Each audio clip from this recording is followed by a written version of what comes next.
The Green Bay Packers have beaten the Chicago Bears 17-9, and thus it looks like they're in the playoffs.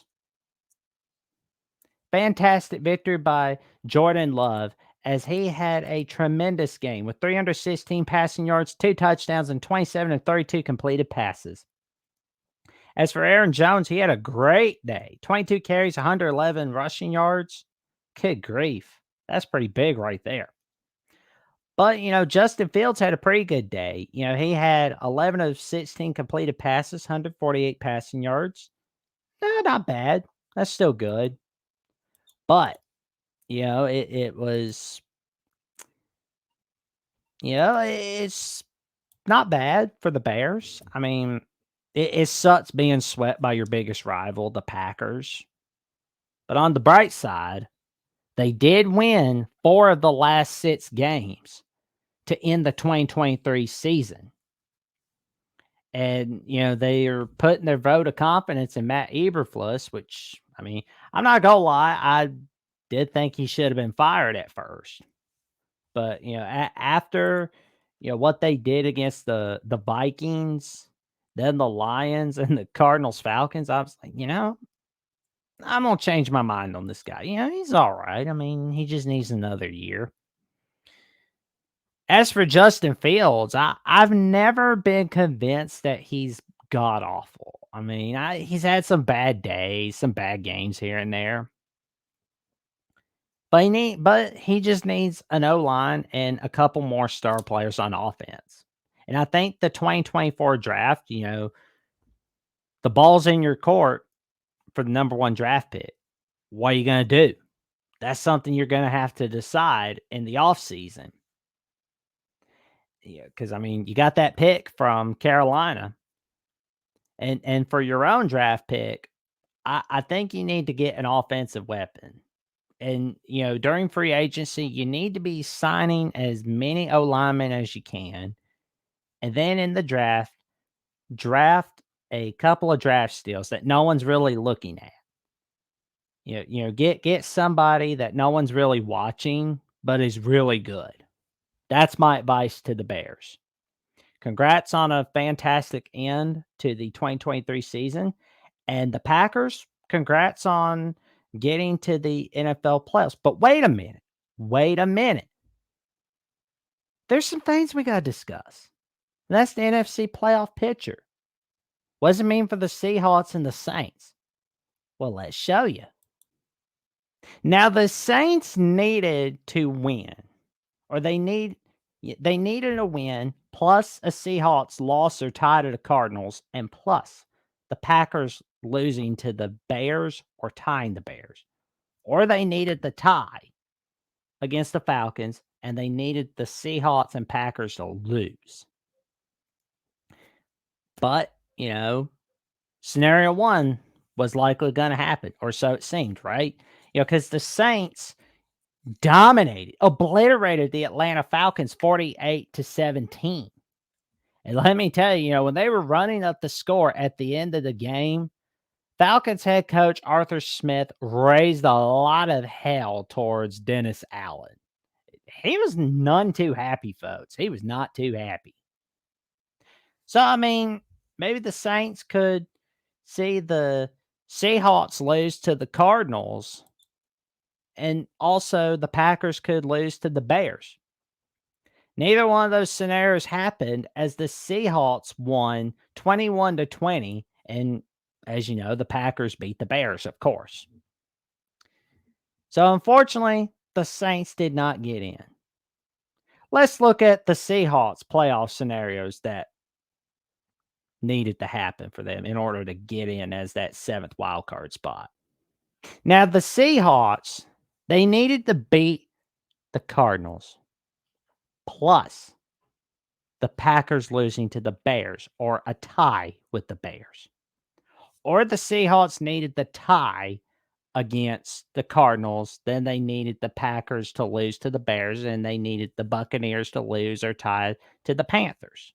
Or Seahawks needed the tie, Packers needed to lose, and the Saints needed to lose or tie the Falcons. But unfortunately, Neither one of those scenarios were happening. So scenario one was going to be the likely scenario, right? Well, the Seahawks won 21-20 against the Cardinals. But unfortunately, that was minutes after the Packers beat the Bears. And the Bears couldn't bail the Seahawks out. So it's pretty sad for the Seahawks. But, congrats on a fine season to the Seahawks. I know it's nothing like the Russell Wilson years from 2013 to 2014, where you were going to the Super Bowl in those 2 years. I know it's nothing like that, but you're on the right path. And I think the NFC West can be dangerous in the next few years, especially with the Rams still fighting their way in and the 49ers just running the show for now. And the Seahawks basically letting them know, hey, we got to say two. As for the Saints, congrats on a dominating end to the 2023 season against the Falcons. I hope that 2024 is better for you. I wish you nothing but awesomeness. But, I just hope you don't underachieve like you did this year. But, the Seahawks, it does say they needed the Buccaneers to lose the Panthers, but who seriously thought the Buccaneers going to lose to the Panthers? I know I didn't, and none of y'all did either. But congratulations to the Packers on getting in at the wild card. But who's the 2 seed in the NFC? Now, the Lions beat the Vikings today. They swept them, and the Cowboys obliterated the Commanders. So, I mean, the Cowboys are the 2 seed. The Lions are the 3 seed. That means we're going to be seeing the Cowboys go against the Packers. Only question is it going to be on NBC? Is it going to be on ESPN? Is it going to be the Peacock game? That we don't know for sure, but we're going to find out quite a lot. But congrats on a fine end to the 2023 season for the Packers. Congrats on getting in. And there is one thing I'm thinking about. Does this mean Jordan Love is the new owner of Chicago? I mean, I know Aaron Rodgers said that he's the owner of Chicago by dominating the Bears. He said that a couple of years back on the Pat McAfee show, especially on Aaron Rodgers Tuesday. And I got to say, that was hilarious. So, I mean, does that mean like Jordan Love inherited the throne from Aaron Rodgers? I mean, I'm kind of confused to see how that works, but I guess we'll wait and see. But I mean, I'll go ahead and make my case for Jordan Love being the new king of Chicago. Because, I mean, the Packers already swept the Bears this season. They started the season by beating the Bears, and they ended the regular season by beating the Bears. As for the Bears, congratulations on a fine end to the 2023 season as they have won 4 of the last 6 games of the 2023 season. And, it's good that they gave the vote of confidence to Matt Eberflus. And I do hope that they are giving the same vote of confidence to Justin Fields. Because he's a pretty good quarterback. And I'll do one better. Give Justin Fields that 5th-year option. You do that, you're good to go. That's all I got to say. Make sure he's got some weapons on offense. And make sure he's got plenty of protection on the O-line. You do that, you're good. That's what I got to say for the Bears. Congrats on a pretty good end to the 2023 season.